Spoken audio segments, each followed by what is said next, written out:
సరే, క్రీస్తు స్వరూప్యంలోకి రానంత కాలము మనం క్రైస్తవులు కాము. ప్రార్థన చేయొచ్చు. ఎంతకాలం ఏం చేయొచ్చు? 35 సంవత్సరాలకు ఒడ్డునున్నాడు. 14 సంవత్సరాలు వంగిపోయి ఉంది అబ్రహాం కుమ్మత్తి. ప్రేసులరా, అది కాదు కావాల్సింది.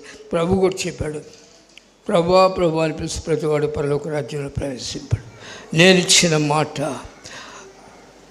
మీరు అనుసరించాలి. దేవుని వాక్య ప్రకారం జీవించిన వాడు పరలోకంలో ఉంటాడు. ప్రార్థన చేసిన వాడు పరలోకంలో ఉంటాడు. ప్రార్థన చేస్తారు. సత్యమును ప్రేమించడానికి దానికి ఇష్టపడదు కనుక మనుషులందరినీ బయటికి లాగాలి. కనుక ప్రేసలన్నీ సత్యమును ప్రేమించినప్పుడు స్వేచ్ఛ నుంచి బయట అది స్వేచ్ఛ చేస్తుంది. కానీ స్వేచ్ఛగా ఉండడు ఆ మనుషుడు. ఏమంటుంది? దెమ్మరిస్తాడు. దెమ్మరించి ఏం చేస్తాడు తెలుస్తుందా? ఏం చేస్తాడు? లోకంలో దేన్ని ఆశించావో అది నీకు లేకుండా చేస్తాడు. ఇది వాస్తవము. కనుక నీ లోకంలో ప్రయాసపడిందంతా విడిచిపెట్టి ఒట్టి చేతులతో వెళ్ళాలి. కనుక ఈ వచ్చి పెట్టేదాని కొరకు ఈ లేవి నీ వెంట రాని దాని కొరకు నువ్వు ప్రయాసపడే కంటే నిన్ను ప్రేమించిన దేవుని దగ్గరికి వెళ్ళి ఆయన మాటని వినగలిగితే ఎంత గొప్ప బాధ్యత. ప్రార్థన చేసినంత మాత్రం పరలోకం వెళ్ళవు. ప్రియా సహోదరుడా, గుర్తుపెట్టుకో. ఏదో వాక్యం విన్నంత మాత్రం నువ్వు పరలోకం వెళ్ళవు. వెళ్ళడానికి అవకాశం లేదు. ఆ రాజ్యము పరిశుద్ధ రాజ్యము, శాశ్వత రాజ్యము. కనుకనే భక్తుడు అంటున్నాడు, ఆయన ఎదుర్కోగలవా? నువ్వు క్రీస్తు సంఘం అయితే పరలోకం ఎక్కడ లేవు. పరలోక రాజ్యపు ప్రతిబింబానివి నువ్వు. పరలోకాన్ని నీళ్ళు చూపిస్తావు. నీవు వెలుగుతూ జీవిస్తూ అనేకులు జీవింపు చేస్తావు. ఆ రాజ్యం కొరకు నువ్వు ఆశించినట్లయితే లేదు అలవాటుకు వస్తాము, ఆచారంగా వస్తాము. ప్రేసలరా, ఏదో ఒకటిలే ఏమండి, ఏదో ఒకటి చేస్తే పర్వాలేదు, ప్రార్థన చేసుకుంటున్నాం కదా అనుకుంటావు. కన్నులు మూయబడతాయి, శత్రు కన్ను మూసేస్తాడు. కనుక ఏం చేయగలుగుతుంది తెలుసునా?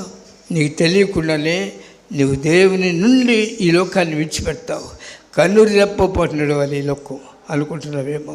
కన్ను రెప్పపాటు నీ చేతులు నీ మరణం లేదు. ఉన్నంతకాలం గంతులు వేస్తావేమో నాకు తెలియదు, కానీ నీ చేతుల్లో నీ జీవం లేదు. నిన్నెప్పుడు పిలుస్తాడో తెలియదు. పిలవగానే వెళ్ళిపోవాలి. నేను రానగలిగిన వాడు ఎవరైనా ఉన్నాడా? దేవునికి ఎదురు చెప్పగలిగిన వాడు ఉన్నాడా? ఎంతకాలం బ్రతుకుతాడు నీ జీవితంలో? దేవుడిని ప్రేమించాడు, రాజ్యంలో తీసుకెళ్తానికి వచ్చినాడు. ఎలాంటి వాడు? నువ్వు నీతిమంతులను తీసుకెళ్ళట్లేదు, అది గుర్తుపెట్టుకో. నువ్వు పరిశుద్ధులను తీసుకెళ్ళట్లేదు. నువ్వు దరిద్రుడివి, పెంట కుప్పలు పొరలాడుతున్నావు. నీ జీవితం అంతా చెడిపై కంపు కొడుతుంది. ఇలాంటి కంపు కొట్ట నిన్ను బాగు చేయడు కొరకు ప్రేమమైన దేవుడు తన ప్రాణాన్ని ప్రాయశ్చిత్తబలికి పెట్టినాడు. తండ్రి అంటున్నాడు, ఇతడు పాపం చేశాడు, ఇతడు మరణకు పాత్రుడు, ఇతడు నా దగ్గర ఉంటే అక్కడ నెట్ చేశాడు ఆదాముని అవ్వని అయ్యేదేని నుండి. అయితే ప్రేసలారా, దాయగలిగిన దేవుడు వాళ్ళకు నరరూపముగా ఈ లోకంలోకి వచ్చి తండ్రి దగ్గర ఆ మరణానికి అనుభవించి బలియాగమైనాడు. ఒకే ఒక్క అర్పణ, ఒకే ఒకసారి బలి అయిపోయి ఆ ప్రశస్త రక్తం నీ కొరకు నా కొరకు చిందించినారు. ఆ రక్తంలో ప్రతి మనిషి కడిగి పవిత్రపరచడానికి ఇష్టపడినాడు. ఎందుకోసమా? నువ్వు ఆయన రాజ్యంలో ఉండాలంటే ఈ మురుగుతో ఉండడానికి వీళ్ళకి. చదవండి దయచేసి 113వ కీర్తనలు మీరు చూసినట్లయితే 7వ వాక్యం చదవండి. ప్రధానులతో, తన ప్రజల ప్రధానులతో వారిని కూర్చుండబెట్టుటకై ఆయన నేల నుండి దరిద్రులను లేవనెత్తువాడు. పెంట కుప్ప మీద నుండి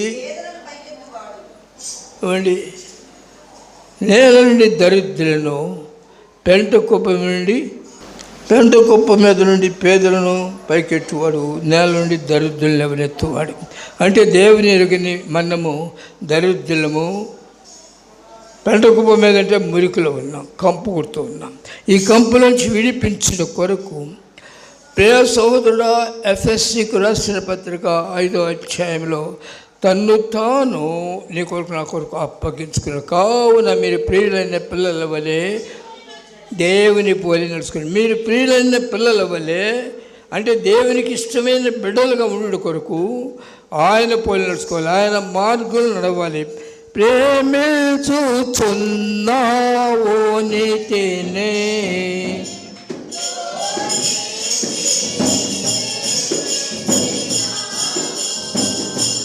నీవు ప్రేమించుచున్నావు నీతినే దుర్నీతిని ద్వేషించినావు. శత్రువు మాటని విని మహిమను చూడకుండగా నీ కొరకు ఏర్పరచబడిన పరిశుద్ధ రాజ్యంలోనికి, శాశ్వత రాజ్యంలోకి వెళ్ళాలనే మనసు లేకుండా ఈ లోకంలో వాటిని చూచుటనగా శత్రువుని యొక్క మనోన్నతను గుడితను కలిగేసినాక లోకంలో చూస్తూ ఉంటాం. ఈ లోకంలో చూసినందువల్ల స్వేచ్ఛ వస్తుంది. స్వేచ్ఛ వచ్చినందువల్ల తండ్రి నుంచి విడిపోతావు, దేవుని నుండి విడిపోతావు. అది గుర్తుపెట్టుకోండి. 15వ అధ్యాయంలో కాస్త తండ్రి నుండి కుమారుడు విడిపోవడానికి కారణము స్వేచ్ఛ. అది సామెతల కింద 18వ అధ్యాయంలో వేరుండగోరు వాడు స్వేచ్ఛ సార్. దేవుని నుండి వేరు కావాలంటే నీవు లోకంలో లోకాన్ని ప్రేమించావు, స్వేచ్ఛను కోరినావు. అయితే లోకంలో నువ్వు ఎప్పుడైతే ప్రేమించే స్వేచ్ఛను కోరి తండ్రి నుంచి బయటకు వచ్చినావో ఆ మహోన్నతుని రెక్కల కింద నుంచి బయటకు వచ్చినావు. మహోన్నతుని రెక్కల కింద నువ్వు బయటకు ఎప్పుడైతే వస్తావో నీకు ఆధారం లేదు, నీ కన్నీరు తుడిచేవాళ్ళారు, నిన్ను ఆదరించేవాళ్ళారు. కానీ శత్రు పని అని బయటికి తీయడం శత్రు పని, తీసినాక దిమ్మనింపజేయడం శత్రు పని. కానీ ఏమైపోయినాడు? అతను అన్నీ పోగొట్టుకున్నాడు. ప్రేసోలరా, తిండి కూడా లేకుండా అయిపోయింది. ఎవరు నమ్మరు వారందరూ విడిచిపెట్టినారు. స్నేహితులు విడిచిపెట్టినారు, బంధువులు అందరూ విడిచిపెట్టినారు. దిక్కులేని వాడుగా ఉన్నాడు. పందులు తినపొట్టు, ఈ లోకము పందులు తినపొట్టు. అందుకనే దేవుని వాక్యం రాయబడి సిగ్గు మాలిన జనులారా కూడి రండి. పొట్టు గాలికి ఎగిరినట్లుగా సమయం గతించి నీ సమయాన్ని పాటు చేసుకోవద్దు.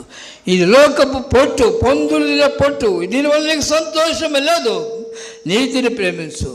నీతిమంతుడైతే తండ్రి రెక్కల కిందకు వస్తే నీకు మేలుంది. లేదు, శత్రువు కింద ఉన్నంత కాలము నువ్వు దెమ్మనింపబడుతూనే ఉంటావు. దెమ్మనింపబడిన తర్వాత అతను కొంచెం అర్థం చేసుకున్నాడు. జ్ఞానం వచ్చింది, తండ్రిని గుర్తు చేసుకున్నాడు. కనుకనే ఇప్పుడైనా కన్నీరు విడుసు, ఉపవాసమండి. ఏవేలు 2వ అధ్యాయము 12వ వాక్యము. ఇప్పుడైనా మీరు ఉపవాసమండి, కన్నీరు విడుసు, దుఃఖించు, మనఃపూర్వకంగా హృదయవంతటితో మనసంతటితో నువ్వు దేవుని దగ్గర రావాలి. అక్కడ మనసంతటితో పరిశీలన చేశాడు. ఏంటి, నేను తండ్రి దగ్గర ఉన్నప్పుడు సంతోషం ఉంది, ఈ స్వేచ్ఛను కొన్నందుకు నేను అయిపోయినాను. పరిశీలించాయి. నువ్వు దేవునితో ఉన్నప్పుడు ఎంత సంతోషం ఉంటుందో, దేవునిలో ఉన్నప్పుడు ఎంత ఆనందం ఉంటుందో, ఆ బయటకు వస్తే ఎంత దుఃఖం ఉంటుందో యోచించగలిగితే మీరు యోచించేశాడు. కనుక నా తండ్రి దగ్గరికి వెళ్ళటానికి యోగ్యుడని కాను, పని వాళ్ళలో ఒకరిగా చేసుకుని ఉంటాను నేను వెళ్ళి. ఇది మారు మనసు. ప్రియులారా, నేను ప్రార్థన పరలోకి వెళ్తాను, నేను ప్రార్థన చేస్తున్నాను కాదు. నీ ప్రార్థన, నీ నీతి దేవుని దగ్గరికి వెళ్ళలేవు. ఆ శాశ్వత రాజ్యము, పరిశుద్ధ రాజ్యము, ఆ పవిత్రులు పోకూడని రాజ్యము, నీతిని ప్రేమించి దుర్నీతిని ద్వేషించేవారు ఉండే రాజ్యం, ఆ రాజ్యము. ఆ దేవుని వాక్యంలో వ్రాయబడింది. కీర్తన గ్రంథం 15వ కీర్తన వ్రాయబడింది. యెహోవా గుడారము, నీ గుడారంలో అతిథిగా ఉండదగిన వాడవుడు, నీ పరిశుద్ధ స్థలంలో నిలవదగిన వాడవుడు. వ్యర్థమైన దానితో మనసు పెట్టకయు, కపటముగా ప్రమాణము చేయకయు, నిర్దోషమైన చేతులలో శుద్ధ హృదయం కలిగిన వాడే. శుద్ధ హృదయంలో శుద్ధి అంటే హృదయంలో బయట ఒకే స్వభావం. నీ హృదయమును శుద్ధీకరించుకోవాలంటే, నీ మురిగిపోవాలంటే ఎఫెసీయులకు రాస్తున్నాడు, నిన్ను పరిమళ వాసనగా చేయుట కొరకు తన్ను తాను అప్పగించుకున్నాడు. ఆ పరిశుద్ధ రక్తము నీ కొరకు కాచబడుతూ ఉంది, ప్రవహిస్తూ ఉంది. ఆ ప్రవహించబడే రక్తంలోనికి నీవు కడుక్కుంటానికి ఇష్టపడితే నీవు వెళ్ళి, నేను ఎక్కేళ్ళ కాదు తండ్రి నన్ను క్షమించు. మీ పని వాళ్ళు ఒకరిగా ఉంటారు, అంతేగాని నేను మీ ఇంట్లో కుమారుడిగా ఉండే అర్హత పోగొట్టుకున్నాను అని పశ్చాత్తాపడి విరిగిన మనసుతో వెళ్తున్నాడు. బుద్ధి వచ్చినప్పుడు అంటే విరిగిన మనసు కావాలి ప్రతి మనుషుడికి. వెనుకొక తిరిగి మరలా ప్రార్థనకు వచ్చినంత మాత్రాన నువ్వు బుద్ధిమంతుడు కావు, నువ్వు నీతిమంతుడు కావు. నువ్వు తండ్రి దగ్గరికి వచ్చి నీ జీవితం అంతా చెప్పుకోవాలి. తండ్రిని ఎన్ని విషయాలు దుఃఖపరిచినావు, ఎన్ని విషయాల్లో ఆయన గాయపరిచినావు, ఎక్కడెక్కడ నీ జీవితాన్ని పాడు చేసుకున్నావు, అదంతా ఆయన దగ్గర కూర్చుని ఒంటరి కూర్చుని ఏడవటం నేర్చుకోవాలి. కన్నీరు ఖర్చుని ఏ సేవకుడు రక్షణలోకి నడిపించడం గుర్తుపెట్టుకోండి. ఏ సేవకుడు నిన్ను పరలోకంలో చేర్చడు, ఏ సేవకుడిని కొరకు ప్రాణం పెట్టలేదు. చాలామంది వీరందరూ ఏర్పరచుకొని కాపర్లు వీరిని నేర్పరచుకోలేదు. వీరు ఒట్టి సోదగాండ్రు.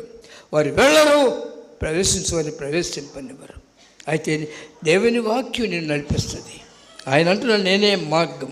ఆ మార్గంలోకి వెళ్ళాలంటే నిన్ను సెట్ చేసుకోవాలి, నిన్ను తగ్గించుకోవాలి.